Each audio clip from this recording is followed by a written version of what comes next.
Hello friends, എല്ലാവർക്കും നമസ്കാരം. ചാക്കോച്ചനെ കേന്ദ്ര കഥാപാത്രമാക്കി പ്രശസ്ത എഡിറ്ററായിട്ട് മാറിയ കിരൺ ദാസ് ആദ്യമായിട്ട് സംവിധാനം ചെയ്ത ഏറ്റവും പുതിയ മലയാള ചിത്രമായിരുന്നല്ലോ ഉന്മാദം എന്ന് പറയുന്ന സിനിമ. ഇന്നലെ തിയേറ്ററിലെത്തിയ ചിത്രത്തിന് മികച്ച അഭിപ്രായങ്ങൾ സ്വന്തമാക്കാൻ സാധിക്കുമ്പോൾ ചിത്രം ആദ്യ ദിനം വേൾഡ് വൈഡ് ബോക്സ് ഓഫീസിനായിട്ട് എത്രത്തോളം വലിയ തുകകൾ കണ്ടെത്തിയിരുന്നു. രണ്ടാം ദിനമായിട്ടുള്ള ശനിയാഴ്ച ദിവസമായിട്ടുള്ള ചിത്രത്തിന്റെ ട്രാക്കിംഗ് കളക്ഷൻ റിപ്പോർട്ടുകൾ നമുക്ക് വീഡിയോ ഭാഗത്ത് പരിശോധിക്കാം. വീഡിയോ ആദ്യമായിട്ട് കാണുന്ന സുഹൃത്തുക്കളാണെങ്കിൽ ഏറ്റവും ലേറ്റസ്റ്റ് ആയിട്ടുള്ള സിനിമ വിശേഷങ്ങൾ അറിയാൻ വേണ്ടി ഇപ്പോൾ തന്നെ ചാനൽ സബ്സ്ക്രൈബ് ചെയ്ത് നോക്കുക. വലിയ പ്രതീക്ഷയോടെ ഇന്നലെ തിയേറ്ററിലെത്തിയ ചിത്രമായിരുന്നല്ലോ ഉന്മാദം എന്ന് പറയുന്ന സിനിമ. ചാക്കോച്ചനോടൊപ്പം തന്നെ ലിജോ മോൾ ജോസും നായികയായിട്ട് എത്തിയ ചിത്രത്തിൽ സിദ്ദിഖ്, സാബുമോൻ, സുധീഷ്, അരുൺ ചെറുകീൻ, സൈജു, ശ്രീധർ തുടങ്ങിയവർ കേന്ദ്ര കഥാപാത്രമായിട്ട് എത്തിയിട്ടുണ്ടായിരുന്നു.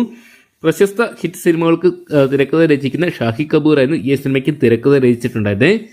ചിത്രം ആദ്യ ദിനം കേരള ബോക്സ് ഓഫീസിനായിട്ട് 85 ലക്ഷം രൂപയോളം സ്വന്തമാക്കിയതായിട്ടാണ് പുറത്തുവരുന്ന കളക്ഷൻ റിപ്പോർട്ടുകൾ സൂചിപ്പിക്കുന്നത്. വേൾഡ് വൈഡ് ബോക്സ് ഓഫീസിനായിട്ട് ഏകദേശം 1.5 കോടി രൂപയോളം ചിത്രത്തിന് ആദ്യം തന്നെ സ്വന്തമാക്കാൻ സാധിച്ചിട്ടുണ്ട്. ഈ ഒരു വർഷത്തെ ചാക്കോച്ചന്റെ മികച്ചൊരു ഓപ്പണിംഗ് എന്ന് വേണമെങ്കിൽ നമുക്ക് ഉന്മാദം എന്ന് പറയുന്ന സിനിമയുടെ കളക്ഷനെ വിശേഷിപ്പിക്കാം. ചിത്രത്തിന്റെ രണ്ടാം ദിനമായിട്ടുള്ള ഇന്നും കളക്ഷന് നല്ല രീതിയിലുള്ളൊരു മുന്നേറ്റം ഉണ്ടാക്കുന്ന ഒരു കാഴ്ചയാണ് കാണാൻ സാധിക്കുന്നത്. ഇന്ന് ചിത്രം കേരള ബോക്സ് ഓഫീസിൽ നിന്ന് 1 കോടി കളക്ഷൻ തൊടുന്ന ഒരു കാഴ്ച ഒരുപക്ഷെ കാണാൻ സാധിച്ചേക്കാം. എന്തൊക്കെയാണ് അത്യാവശ്യം നല്ലൊരു ബുക്കിംഗ് സ്വന്തമാക്കുന്ന ചിത്രത്തിന് വില്ലനായിട്ട് മാറിയത് സ്പൈഡർമാന്റെ വമ്പൻ ബുക്കിങ്ങും മികച്ച അഭിപ്രായങ്ങളും തന്നെയാണ്. എങ്കിലും കേരള ബോക്സ് ഓഫീസിൽ നല്ലൊരു കളക്ഷൻ നിലനിർത്താൻ ഉന്മാദത്തിന് സാധിക്കുന്നുണ്ട്. എന്തൊക്കെയാണ് കാത്തിരിക്കാം ശനിയാഴ്ച ദിവസത്തെ ഒഫീഷ്യൽ കളക്ഷൻ റിപ്പോർട്ടുകൾ അറിയാൻ വേണ്ടി.